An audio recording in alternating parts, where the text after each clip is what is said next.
Gracias a todas y a todas una semana más. Pues vamos a contarle cosas a la gente. A ver si Y adivinan de qué vamos a hablar, porque últimamente no adivinan nada. pues vamos a hablar del circo. Hoy Pues es vale. un programa dedicado al circo. O sea, Tú, por el primer tema y el segundo tema, dedicados al circo. tú lo titulas Quiniela Monclovita. Exactamente. A ver, Que ni en la ¿por qué? Monclovita porque pip, pip, pip, pip, pip, pip, pip, gol en las gaunas, como decía antiguamente Tablero Deportivo, cualquier programa de esos del Carrusel, o cualquier programa de esos futbolísticos de la radio, ¿no?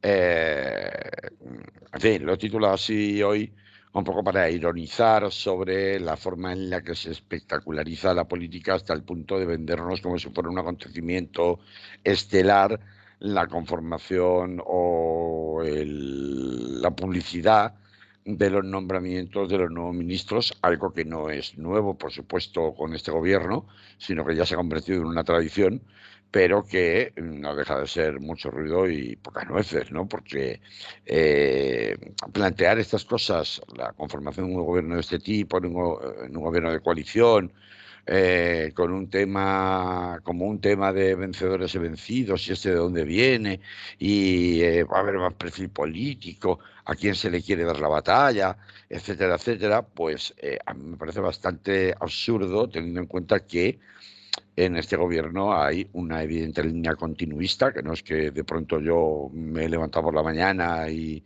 se me ha encendido una lucecita y he visto algo, no es que sea muy listo, porque el propio Pedro Sánchez lo ha reconocido como tal, ¿no?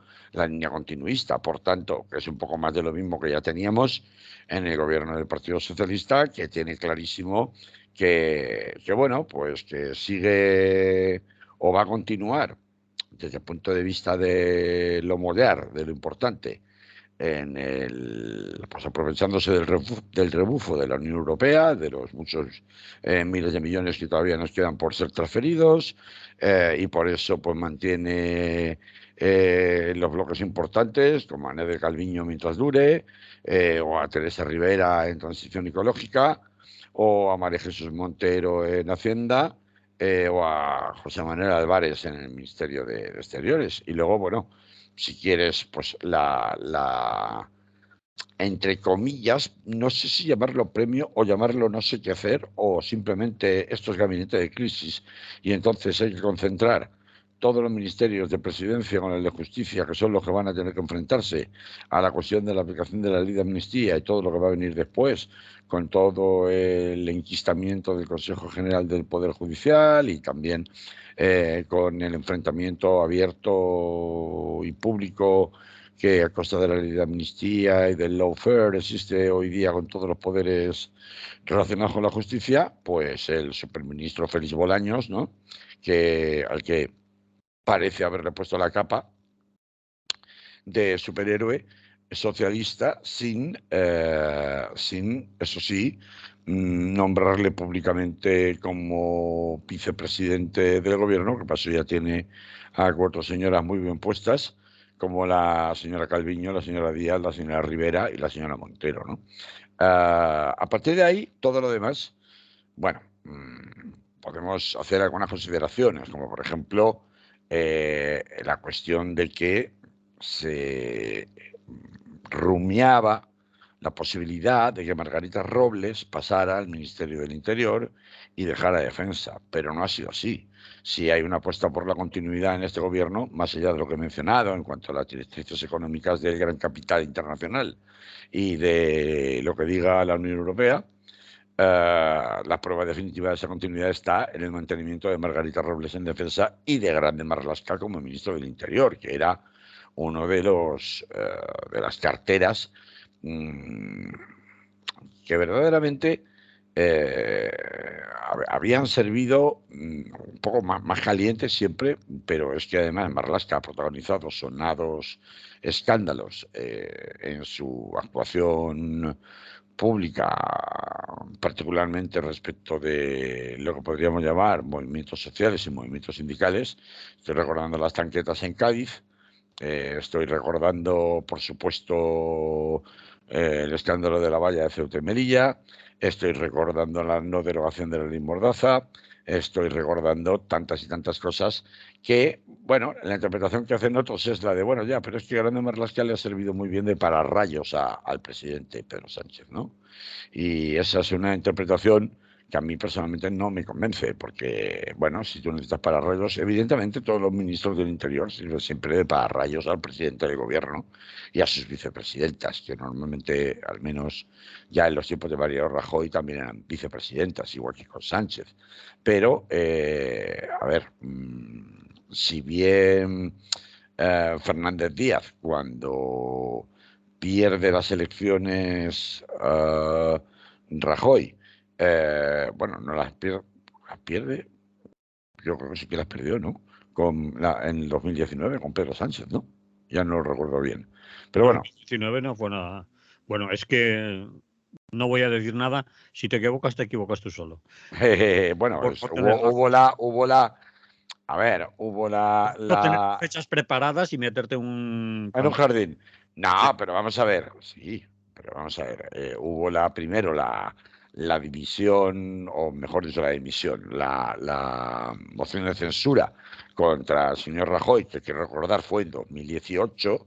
Hubo un gobierno en interinidad de Pedro Sánchez de 2018 a 2019 y luego en 2019, quiero recordar, o 2020, 2019, 2020, no, 2019 creo, fueron las elecciones. Bueno, pues si no fue así, ya lo miráis en la Wikipedia o en donde tenéis que mirarlo. O si no, ya nos lo dirá Manolo ahora. Como Bien, sea, vale, sigue. como sea, había dos vicepresidentas y decía yo que el ministro del Interior, Fernández Díaz, también acosado por el escándalo de la Policía Patriótica, el escándalo Bárcenas y el escándalo de la valla del Tarajal, pues no le sirvió de mucho para rayos a Rajoy para acabar siendo defenestrado en el Congreso de los Diputados, inicialmente digo. Por tanto, a mí esta concepción de ministro de Interior para rayos, no, ya, ministro de Interior para rayos, pues hasta cierto punto, ¿no? Porque al final, mira dónde está hoy el señor Fernández Díaz, al borde del banquillo, literalmente, y además con peticiones de pena, que luego será seguramente mucho menos, pero peticiones de pena, pues altas, ¿no? Sea como sea, yo creo que sí que hay un refuerzo en esa idea de que se esperan 4 años de legislatura con una oposición cerradísima y especialmente áspera por parte del Partido Popular y de Vox, con unos resultados tan ajustados de infarto en en el Poder Legislativo, es decir, en el Congreso, para aprobar leyes donde ya la geometría variable se ha convertido en geometría exponencial, ¿no? Lo difícil que va a resultar que el nombramiento de figuras o la introducción de figuras como Óscar Puente, pues dan una sensación de el mantenimiento de Pilar Alegría. A mí me parece que son nombramientos que se hacen precisamente para reforzar un poco pues el centro del campo, por seguir con el símil futbolístico con el que hoy hemos empezado, de este gobierno, pensando más que nada en el combate parlamentario y mediático frente a esa oposición cerrada. Pero yo es que, más allá de estas cuestiones que hemos mencionado, los superpoderes que se le han dado Bolaños, el tema del conflicto en materia diríamos, institucional por una parte, pero también por otra parte territorial, y ahí la entrada de Ángel Víctor Torres como ministro de Política Territorial y Memoria Democrática, yo creo que va a haber una derivada mucho mayor y que tiene que ver precisamente con la gestión en esa especie de guerra cultural, en ese frentismo, bloque de derecha y ultraderecha contra presunto bloque de izquierdas que también le ha ido a Pedro Sánchez en las elecciones del pasado 23 de julio. En esa guerra cultural también hay una derivada de guerra cultural por la izquierda del Partido Socialista. Y ahí sí que me parece que hay bastante tela que cortar, bastante asunto de los que hablar. Está por un lado el nombramiento el paso de Isabel Rodríguez de ministra de Vivienda y Agenda Urbana, que se dice o se anuncia desde Moncloa que va a ser uno de los focos de especial atención en el asunto de la vivienda durante esta legislatura en materia de asuntos sociales. Está el cambio en el Ministerio de Seguridad Social, en donde José Luis Escrivá, con todo lo estirado que ha sido y pese a sortear los peligros que existían en materia de plan de jubilación de cara a la Unión Europea, con modificaciones estructurales en materia de jubilaciones, pues no mantiene, sin embargo, el puesto y entra el Masaef. Y sobre todo, y yo creo que aquí es donde se abre un poco el melón, el nombramiento de una mujer prácticamente ajena al mundo del feminismo como Ana Redondo, cuya historia previa, como digo, nada tiene que ver con organizaciones feministas, aunque sí ha tenido contacto o relaciones con la comunidad LGTBI en su tiempo y su paso por el Ayuntamiento de Valladolid, que entra de la mano de Óscar Puente, puesto que ella estuvo en el Ayuntamiento de Valladolid cuando Óscar Puente fue el alcalde socialista de Valladolid, alcalde que perdió, recordemos, las elecciones allí, y, que entra en un ministerio crucial, Ana Redondo, como es el Ministerio de Igualdad. ¿Por qué es tan importante el Ministerio de Igualdad? Bueno, se sabía que se iba a recuperar el Ministerio de Igualdad por parte del Partido Socialista, que la concesión del Ministerio de Igualdad había sido una concesión muy extraordinaria a Pablo Iglesias en la conformación del primer gobierno de coalición, pero evidentemente toda la actividad desarrollada por Irene Montero, y no solo por Irene Montero, sino por todo el personal directivo en el Ministerio de Igualdad, bajo el Ministerio de Irene Montero, ha tenido un impacto social, y para bien y para mal, un impacto social y ha tenido un impacto de transformación que ha revelado este ministerio como un ministerio que, más allá de que uno pueda considerar que tiene un impacto real sobre la vida de las personas desde el punto de vista del Estado, sí que ha conseguido tener un eco en la sociedad, ante el cual es difícil mantenerse indiferente. Y desde ese punto de vista es seguramente el ministerio más transversal de todos los ministerios que hay, el Ministerio de Igualdad, tras el paso, como digo, de Podemos, en definitiva, porque no era solamente Irene Montero, había mucha más gente allí, bueno, pues que demuestran que haber nombrado una persona ajena a todas estas polémicas, que con poca o ninguna presencia en redes sociales, etcétera, etcétera, es algo así como un intento de taponar una fuga, un desagüe, pues con un tapón nuevecito, no corroído todavía, que no moleste a nadie especialmente, pues para, digamos, sacar de foco a ese Ministerio de Igualdad que ha estado tan en el foco en los últimos cuatro años, ¿no? Desde ese punto de vista, claro, en esto hay damnificados, es bastante evidente.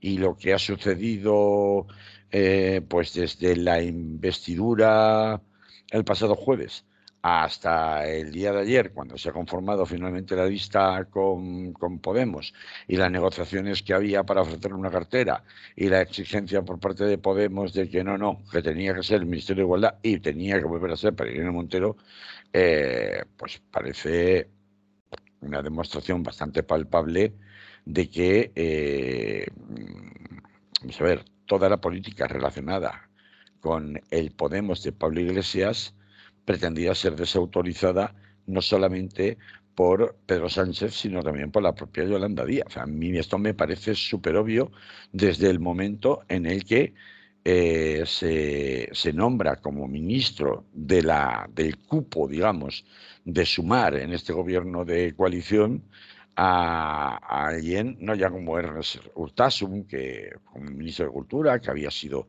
efectivamente, como todos sabemos, el portavoz y mano derecha de Sumar desde las elecciones, o de Mónica García de Más Madrid como ministra de Sanidad, sino sobre todo de Pablo Bustinduy, que como ministro de Derechos Sociales, sustituyendo a Garzón, ¿no?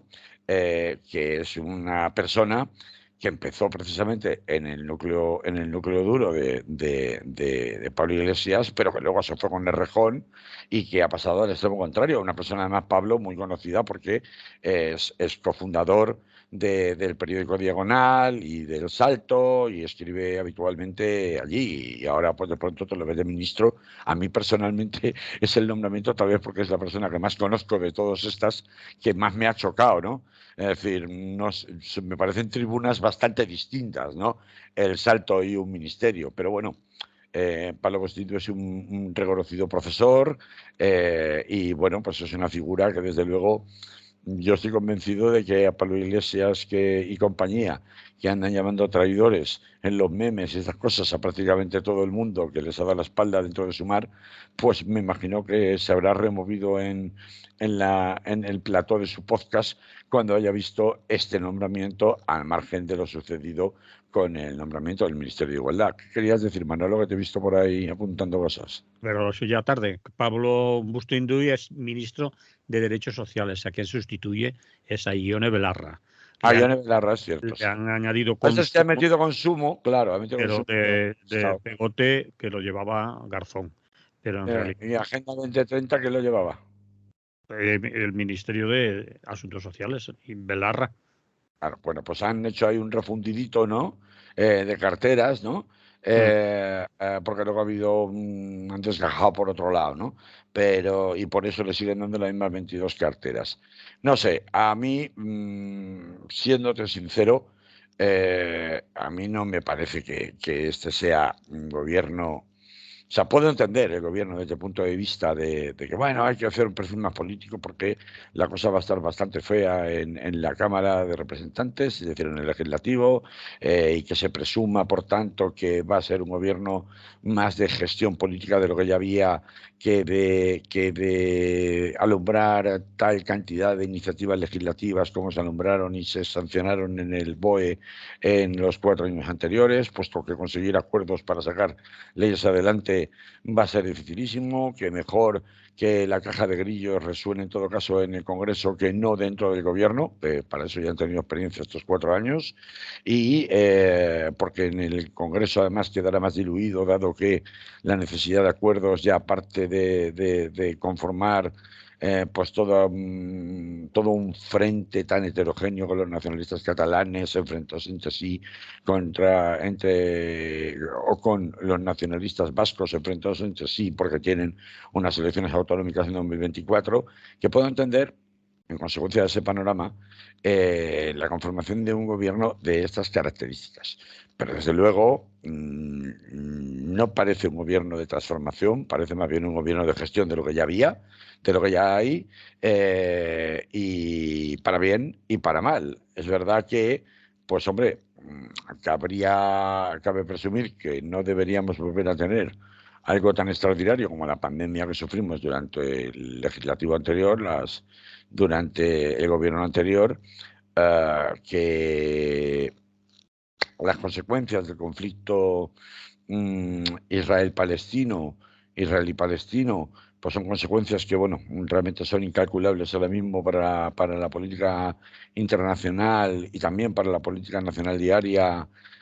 Por lo menos a día de hoy son incalculables, no sabemos dónde va a acabar, ni qué consecuencias directas va a tener. Y que cierto es que durante los 2 primeros años como poco vamos a estar hablando de amnistía, amnistía, amnistía y más amnistía. Pero este factor, ya lo hablamos la semana pasada, este factor Podemos, descolgado incluso con posibilidades de apostar a la desesperada para evitar su desaparición, o su falta de influencia pública, después de haber sido un partido con perfil institucional, tanto en gobiernos municipales como autonómicos como nacionales, y estar prácticamente fuera del juego de todos, donde la hoja de ruta política que ya aprobó Belarra hace tiempo juega precisamente a ir en dirección contraria a la dirección de consenso que pretende llevar, y más ahora en el gobierno con 5 carteras, Sumar, me parece que es un eslabón suelto al que no se le está prestando la suficiente atención. Sí puedo entender que haya habido, pues, bueno, pues una apariencia de tratar de ofrecerle una cartera muy seleccionada y solo puede ser esta persona, que era teóricamente, pues, alguien que parecía figura de consenso. Pero claro, ¿de consenso para quién? De consenso para cualquiera, menos para la dirección política de Podemos. Y desde ese punto de vista, el resultado final de cómo se ha conformado la cartera de igualdad y de, como antes decía, la elección de Westindui, pues me suena a ya la marginación definitiva. Es decir, Podemos no tiene ningún aliciente para ser un partido político sumiso, entre comillas, dentro de la coalición electoral de Sumar, ni siquiera dentro del Congreso. No tiene ningún aliciente institucional, y desde ese punto de vista eso reforzaría un poco la disidencia dentro del Congreso de los Diputados y dentro de la propia Sumar. No sé si con una ruptura definitiva y saliéndose del grupo parlamentario Sumar o no, cosa que de suceder podría generar un factor de inestabilidad absolutamente inesperado para el gobierno de Pedro Sánchez, porque es que, como le hacen falta todos, absolutamente todos los votos, excepto los de Vox y los del Partido Popular, pues claro, tener contentos a todos es extraordinariamente difícil. Y en este caso, uno diría, hombre, pues más difícil era poner de acuerdo a Junts, ¿no? Para que votara y conseguir sus votos para investidura y tal, y van a estar muy ocupados con negociando con el tema de la amnistía. Pero es que esta herida que se ha producido ahora entre Sumar y Podemos, a mí me parece de imposible resolución. Es decir, eso no se cura con unas tiritas, ni siquiera se ha curado con una cartera como la que le ofrecieron. Esto se me ha olvidado el nombre del Nacho Álvarez. Nacho Álvarez, la cartera que le ofrecieron a Nacho Álvarez. Hemos visto cómo no era suficiente para resolver los desencuentros entre la dirección de Podemos y Sumar, ¿no? Entonces, pues bueno, no sé si Podemos querrá intentar morir matando o morir de inanición como Ciudadanos. No tengo la menor idea, pero no parece que vayan a correr la misma suerte que Ciudadanos ni vayan a coger el mismo camino, porque hay muchas heridas ahí pendientes de restañar. Y desde luego ni la posición de Yolanda Díaz, ni en público ni en privado, ni la posición de Yone Belarra y de Irene Montero, no había más que ver las caras casi entre resignación y complicidad que ponía cuando la mencionaba el señor Feijóo en el debate de investidura de Pedro Sánchez, con aquello de usted que ha sido el gobierno supuestamente más igualitario y tal, y resulta que lo que hace es defenestrar a la ministra de Igualdad. Y las caras que ponía, la relación que ponía, ¿no? Irene Montero, que pues demuestran que efectivamente no solamente es que supieran que estaban fuera, sino que están fuera de cualquier cábala política que tenga que ver con la institucionalidad. Y no es lo mismo cuando tú has sido un partido que has estado toda la vida pues formando parte del arco extraparlamentario, y de pronto pues puedes entrar, yo qué sé, estoy pensando en las CUP, por ejemplo, ¿no?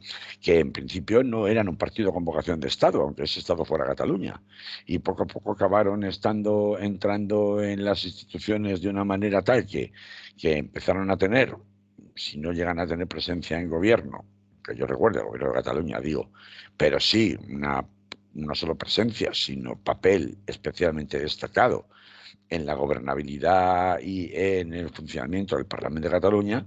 Pero bueno, y ahí más o menos siguen, más residualmente, menos residualmente, pero siguen, que, a ver, digamos, ha saltado los cielos, ¿no? Ha saltado el Palacio de Invierno y resulta que está ahora en la absoluta irrelevancia, ¿no?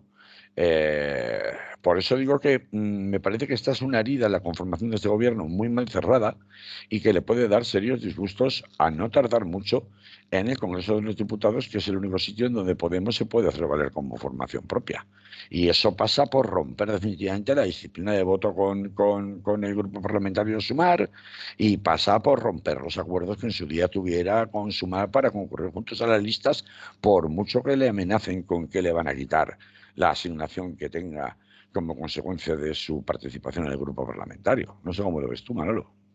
Pues yo suelo apuntar que una carta que ha dirigido Ione Belarra, la responsable, la secretaria general de Podemos, al gobierno y especialmente al señor Sánchez, ha denunciado, entre comillas, la expulsión definitiva de Podemos del gobierno por parte de Sánchez y de Díaz. Y, entre comillas, otra vez dice, lo ocurrido en estos últimos días no es sino la confirmación final de una estrategia determinada y mantenida en el tiempo por parte de PSOE y Sumar.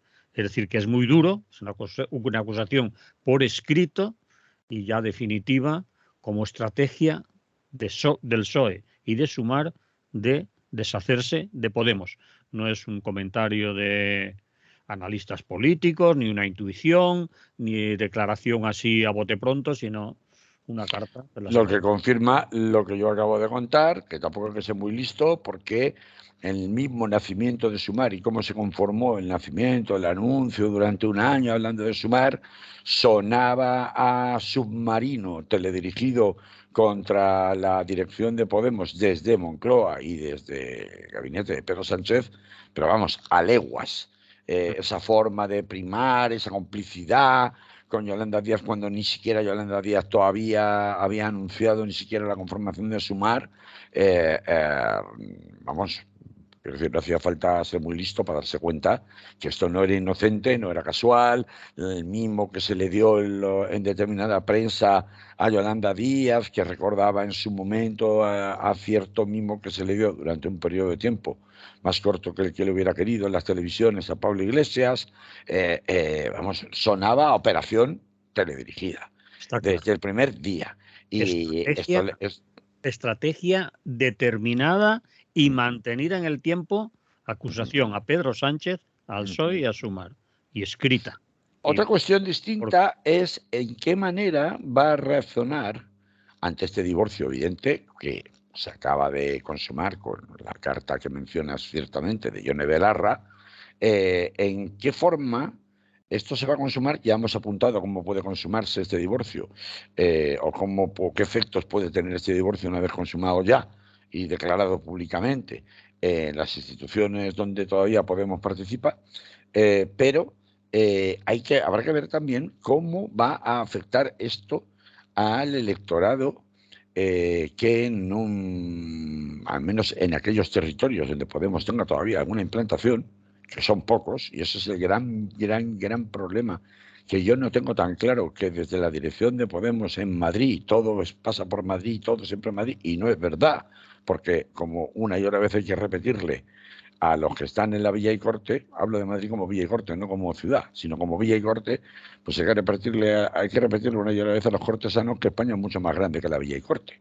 Y he dicho a los cortesanos de la corona, porque a fin de cuentas la Villa y Corte es Villa y Corte porque allí está la corona. Y esto ha sido así desde el principio de los tiempos, en donde España ha sido un reino. Entonces, y no ha cambiado. Claro, pues que la implantación en los territorios de Podemos es cada día más exigua. Es decir, es que las marcas territoriales que conforman Sumar, pongo por ejemplo Compromís, ¿no? O Más Madrid, si quieres. Pues bueno, Compromís no está representada, que podría haberlo estado. Pero sí está representado Más Madrid, es decir, el rejonismo, ¿no?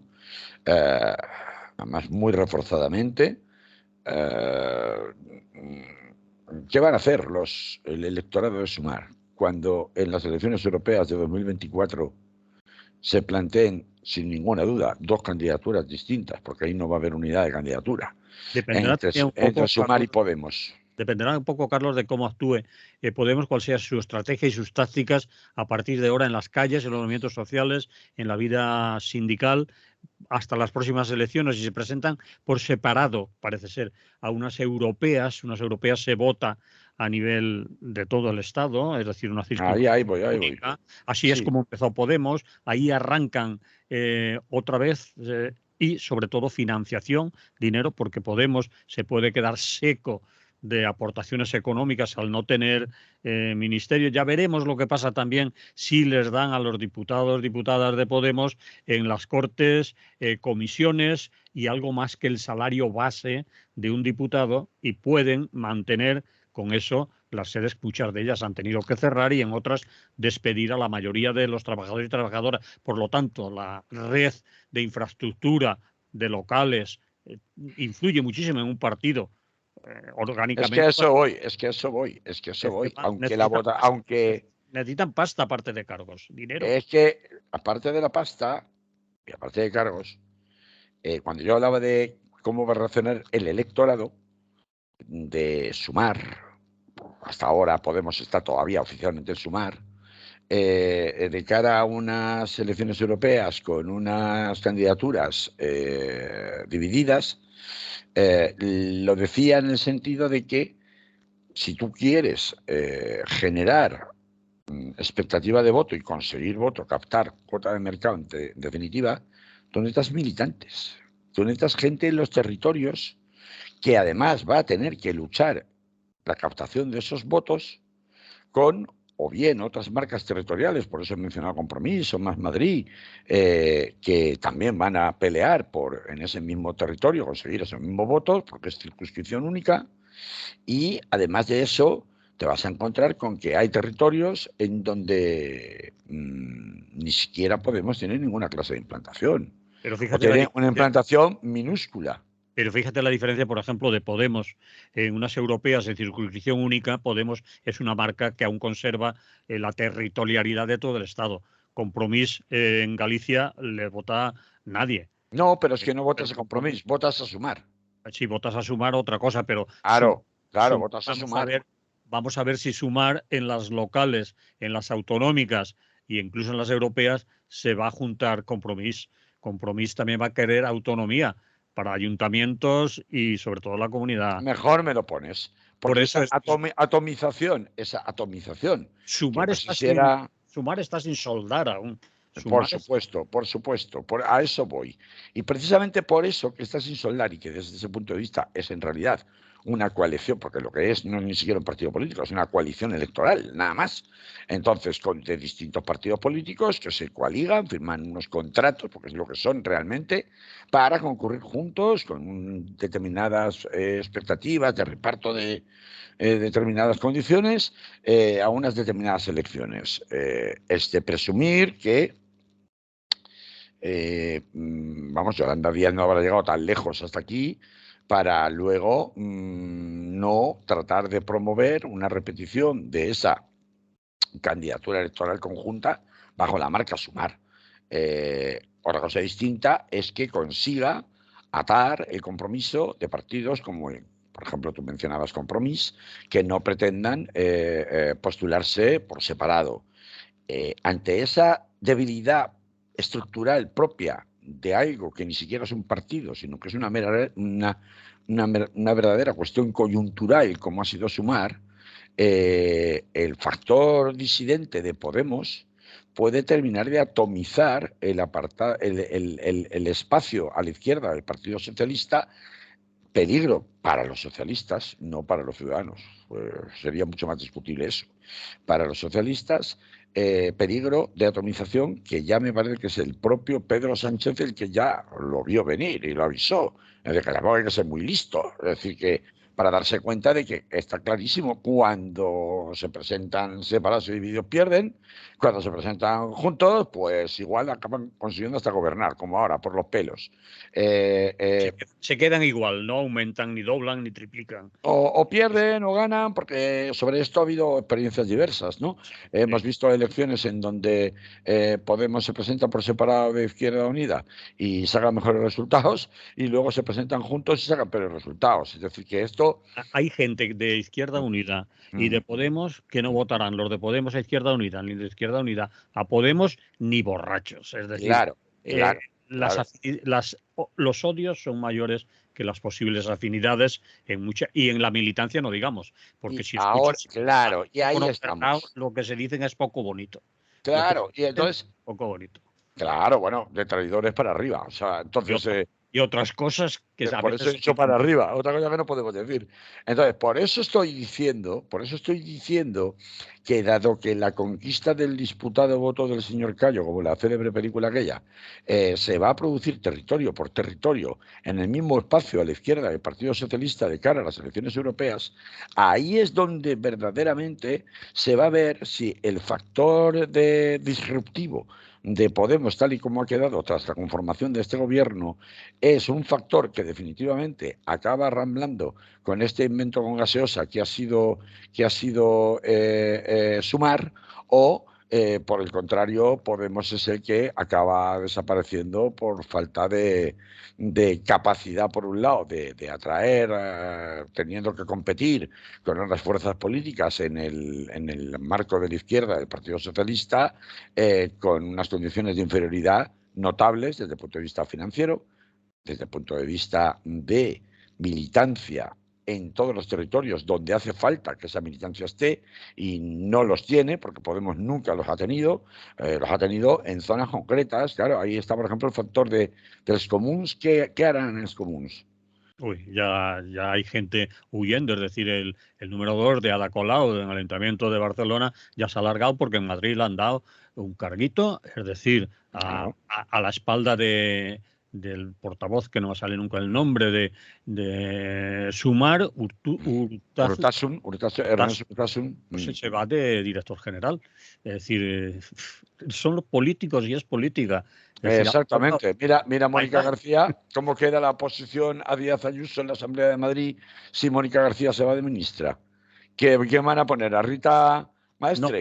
ya tienen la que era adjunta de portavocía, ya hay una mujer que la va a sustituir. Es Bueno, decir, pero con un eso perfil público muy limitado, porque, de muy limitado, por momento lo menos de momento, muy desconocido. limitado como para poder oponerse a un terremoto como Díaz Ayuso, Mm. públicamente hablando, digo.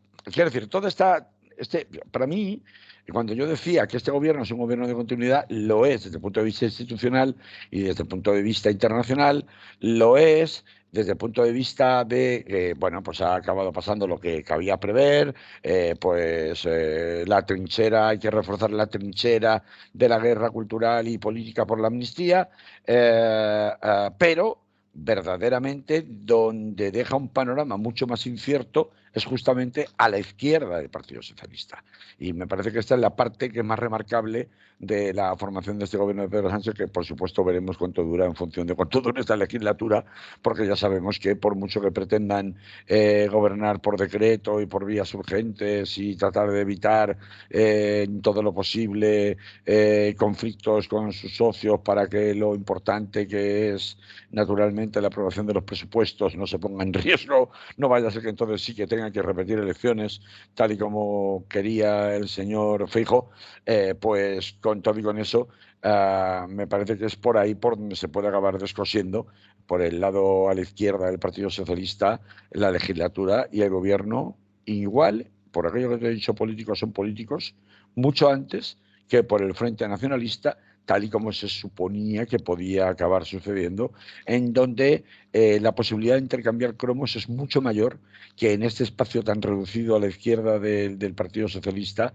donde son muchos comensales para muy poca tarta, y en donde, por supuesto, como tú dices, fobias e inquinas personales han existido siempre, y más reforzadamente todavía después de cómo ha salido Podemos del gobierno, ¿no? Bien, lo vamos a dejar ahí, Carlos. Sí, lo Que dejamos sí, así. que nos quedan 10 minutos, 10 minutos. Mm, Mira el reloj, a ver que te vea yo mirar el reloj. Lo veo, lo miro. Vale, 10 minutos para hablar de lo que nos ha pasado. Y digo nos, porque ciertamente Argentina y, bueno, América Latina en general, pero Argentina, no sé por qué la sentimos un poco más. Quizás porque tenemos más conocidos argentinos aquí, porque vienen por la radio, porque por lo que sea.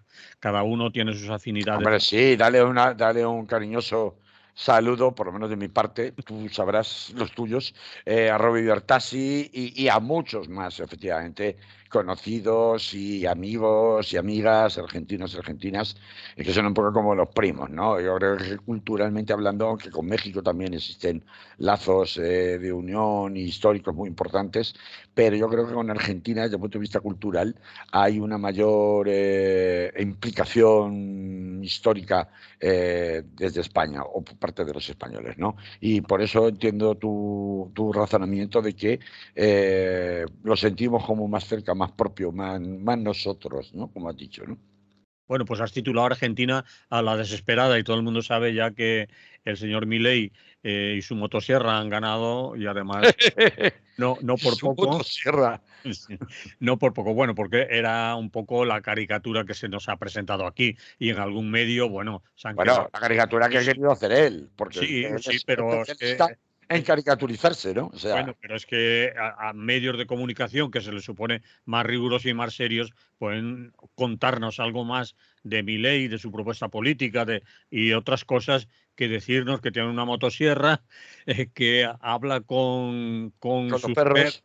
con su perro a través de un medium y que es su hermana y que habla con... Es decir, eso no es hacer comentarios ni análisis políticos serios. Eso es un... Pues no, pues no, pues no.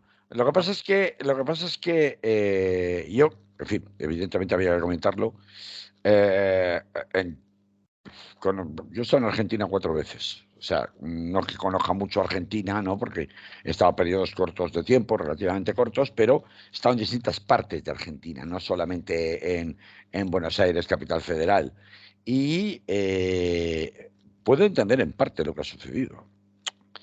eh, Hemos llegado a un punto tal de confusión de lo que se conoce como la posverdad, en donde la verdad no importa incluso aunque se sepa, aunque sea pública, en donde todo es espectacularización. Por eso hemos empezado hablando antes de la espectacularización de la formación del Consejo de Ministros y continuamos ahora hablando de espectacularización de la política, en donde quien más llama la atención es quien más grita, quien la dice más gorda, quien dice más barbaridades.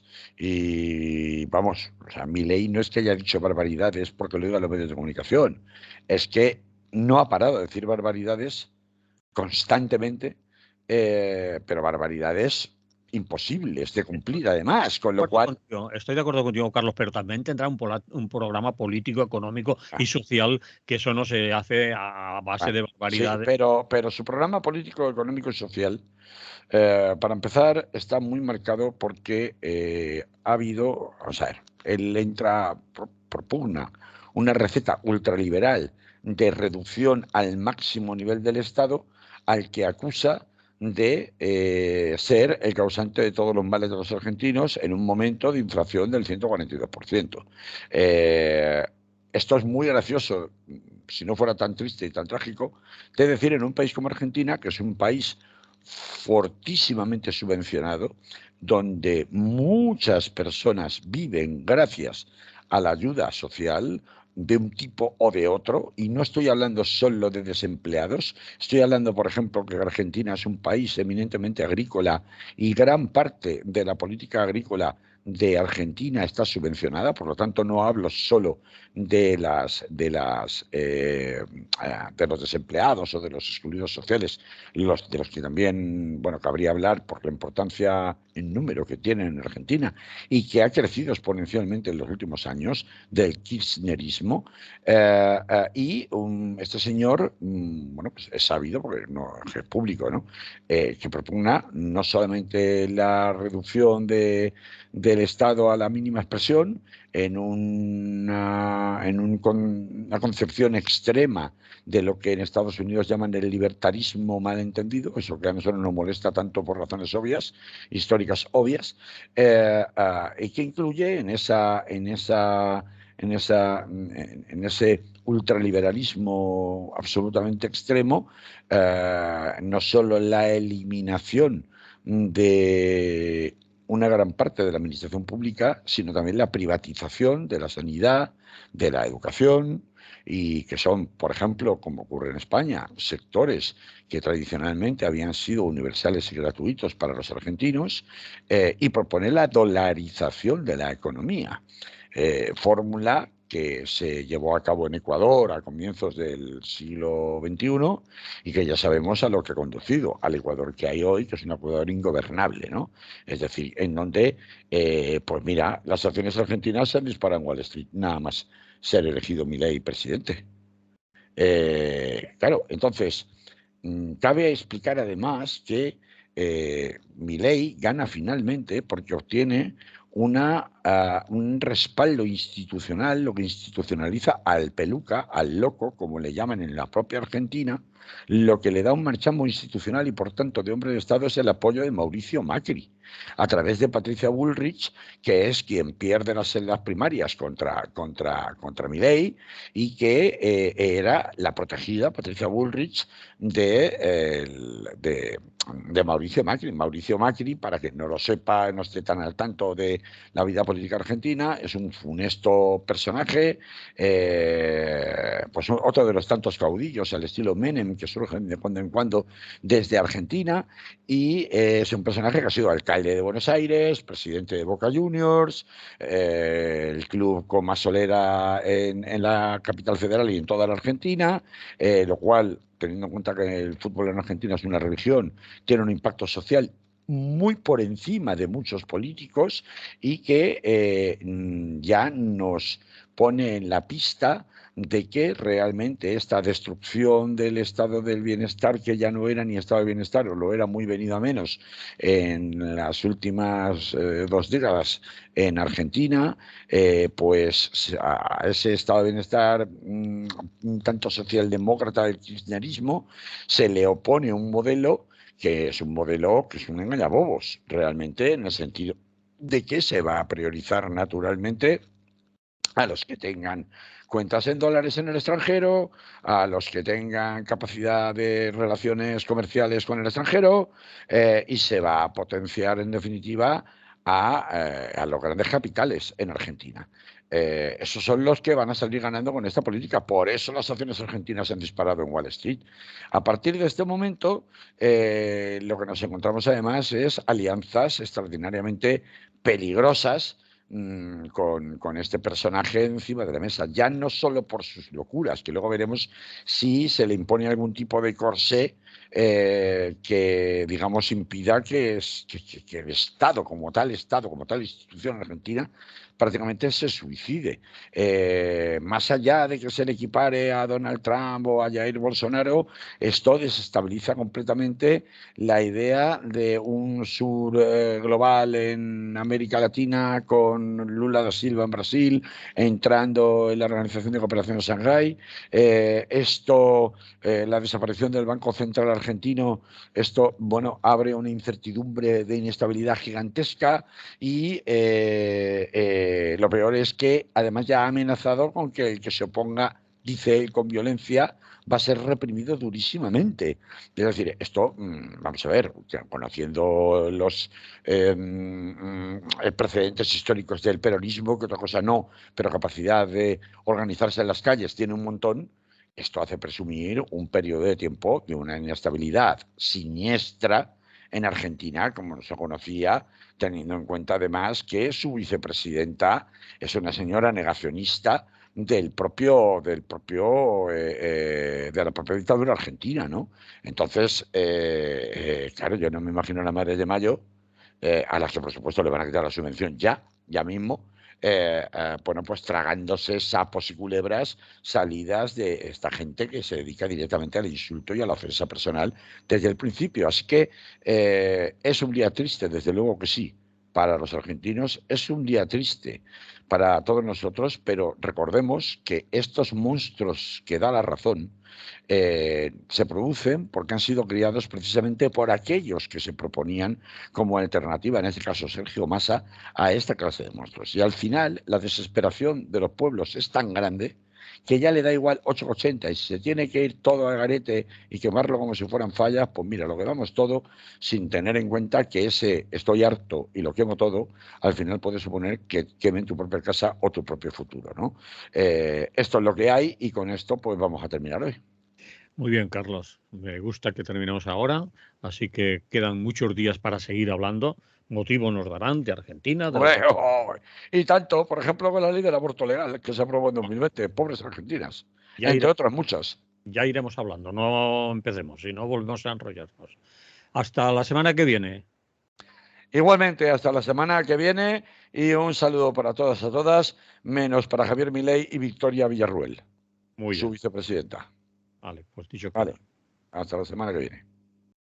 Salud.